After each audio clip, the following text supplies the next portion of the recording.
kupongeza serikali yetu ya Tanzania kwa hatua ambazo imechukuliwa na ambazo tunaziona zikichukuliwa, hasa kwa jambo linalohusu haki za binadamu na kipekee haki kwa wanawake na watoto, hasa watoto wa kike.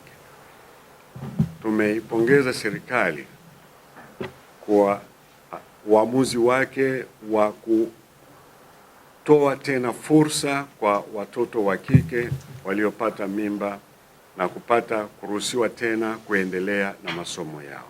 Hili ni jambo jema, na tumeendelea kutoa wito kwamba ni vema hawa pamoja na kupata hiyo elimu waendelee pia kuangaliwa na kutunzwa, kusaidiwa katika jambo la utunzaji wa watoto wao, lakini pia kuwalinda na unyanyapaa wa aina yoyote, kuendelea kuona kwamba hawanyanyapaliwi na jamii ya Kitanzania. Hilo ni jambo mojawapo, lakini muhimu zaidi ambalo tumetoa ni kutoa wito kwa serikali na kuendelea kuitia moyo serikali yetu kuona kwamba hatua zaidi zinachukuliwa katika mambo yote ambayo yanaleta unyanyapaa, yanaleta uvunjifu wa haki za binadamu, hasa kwa upande wa wanawake, watoto wa kike na wa kiume, kuendelea kupinga na kufuta mila chafu, kwa mfano mambo ya unyanyasaji wa kingono, mambo ya kuolewa katika umri mdogo na mambo yanayofanana nayo. Sasa haliungi mkono au haliendekezi tabia au matukio ya watoto wetu kupata mimba au tuseme hata nje ya ndoa wakati wako masomoni. Lakini kwa kuwa inatokea, kanisa, jambo moja ambalo tunasema na tunataka lifanyike hapa ni kuwanyanyapaa na kuwaonea na kuwanyima haki zao kwa kuwa limetokea. Hao ni watoto wetu. Lakini jambo la pili tu ambalo tunakaza katika hili ni kwamba itolewe elimu juu ya afya ya uzazi. Elimu juu ya afya ya uzazi. Wakati mwingine tumekataa kutoa elimu hiyo na watoto wengi wametumbukia katika janga hilo kwa kukosa elimu na kwa kukosa ufahamu. Kwa hiyo haya mawili yakienda sambamba, mimi ninafikiri tutakuwa tumetenda wajibu wetu pia kama kanisa. Nyie wenye watoto mlivyotakiwa mrudi kazini, mtoto ana miezi mitatu unatakiwa rudi kazini, ilikuwa ni rahisi? Unahitaji house girl, unahitaji mtu wa kuangalia mtoto, unahitaji wewe mwenyewe kujitunza, saa 6 uwe umerudi kunyonyesha. Fikiria huyu ni mtu ambaye aliyemzalisha akakimbia, wazazi pia bado hawako na yeye vizuri, kwa sababu kile kitendo cha kuzaa mtoto nyumbani hakuna mtu anakipenda. Naelewana Lakini ni shule pia wenzake wanamwangalia, wewe ulikwenda kuzaa, wewe umerudi, wewe ita majina unayopenda. Unaelewa Kwa hiyo nadhani kanisa linaliangalia kwa perspective hiyo. Watu hawa kama tunataka wafanikiwe pia wawe na nafasi ya kuonewa huruma katika maeneo haya, na tuangalie vile harmful practices ambazo tumezitaja. Bado kuna harmful practices nyingi sana ambazo zipo. Bado kuna jamii yetu inarisi wajane. Bado kuna jamii zetu zinafanya masuala tunaita utakasaji. Bado kuna hii ukeketaji wa watoto. Bado kuna watu wetu wanachukua watoto yatima nyumbani kwao, lakini wanaenda kuwafanya ni watumishi wa kazi. Tumeelewana Zote hizi ni harmful practices. Kama kweli unampeleka mtoto wa ndugu yake aliyefariki nyumbani kwako, alafu watoto wako wakaenda English medium na huyu ukampeleka St. Kayumba, na yeye ina shida, si ndio? Ni practices. Mila imekuruhusu wewe umchukue huyu, lakini unamtendea haki kiasi gani, hili ni la msingi. It's my great pleasure and privilege to be here today. To start, I must tell you that we appreciate very much Evangelic Lutheran Church in Tanzania. Your work is highly valued. And thank you for organizing this media conference today for an extremely vital topic. And about the topic today, human rights and girls' rights.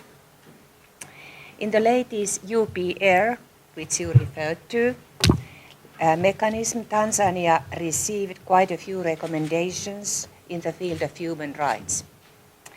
The Universal Periodic Review is a mechanism of the UN Human Rights Council aimed at improving the human rights situation on the ground in each of the 193 United Nations member states.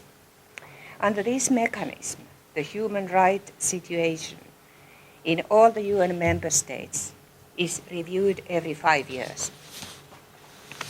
One of the Finland's recommendations to Tanzania in the latest review was to adopt legislative and policy measures to combat all forms of discrimination and violence against women and girls, including addressing the issue of child marriage and ensuring access to education for pregnant schoolgirls and young mothers. Both girls and boys have to have an equal right for education. In Finland, we have learned this is essential for the prosperity of the country. In my country, the school attendance became mandatory for every child already in 1921, more than 100 years ago, and only 4 years after our independence. Schools are free, and free school meals are offered to all the children. We have experienced that free lunches have a vital role in learning outcomes, and they also advance equality between families. Girls, and especially young mothers, are in a vulnerable position in society. Without education, girls have much less possibilities, and it is much harder for them to get employment and to be an active member of the society. Tanzania's generation equality target of strengthening women's economic development can't be reached without ensuring that all the girls have access to education. That requires changing the Marriage Act and allowing pregnant schoolgirls to return back to school. Finland aliweka sera kwamba ni lazima kwa watoto wote kwenda shule, na baada ya hii tumepata maendeleo mazuri. Na pia alisema kwamba ni lazima kwa watoto wote kupata chakula shuleni, kwa sababu ni sio tu muhimu kwa tumbo, pia kwa saikolojia ya watoto.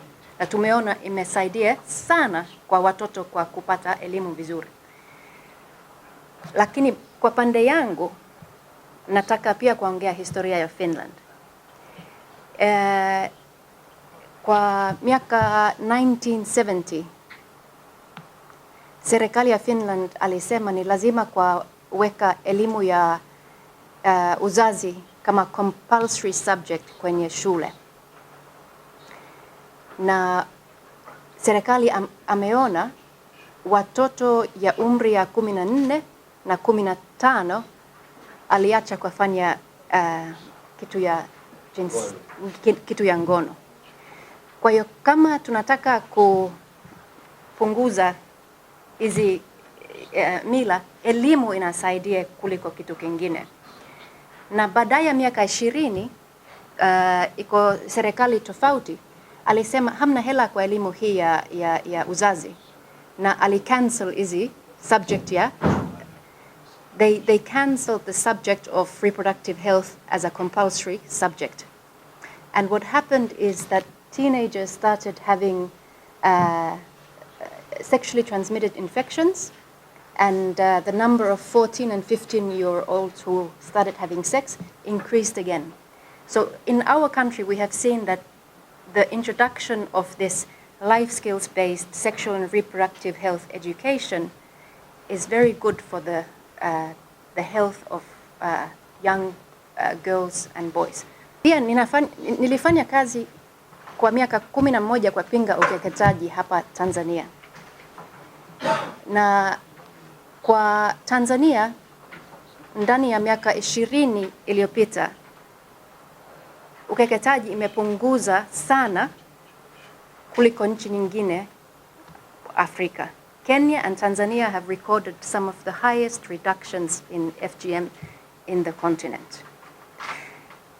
Now, the way that Tanzania has reached this reduction is by following a comprehensive strategy where police has a part, health sector has a part, education sector has a part, and faith leaders have a part, and media has a part. And when those strategies are implemented together, that's when we see progress.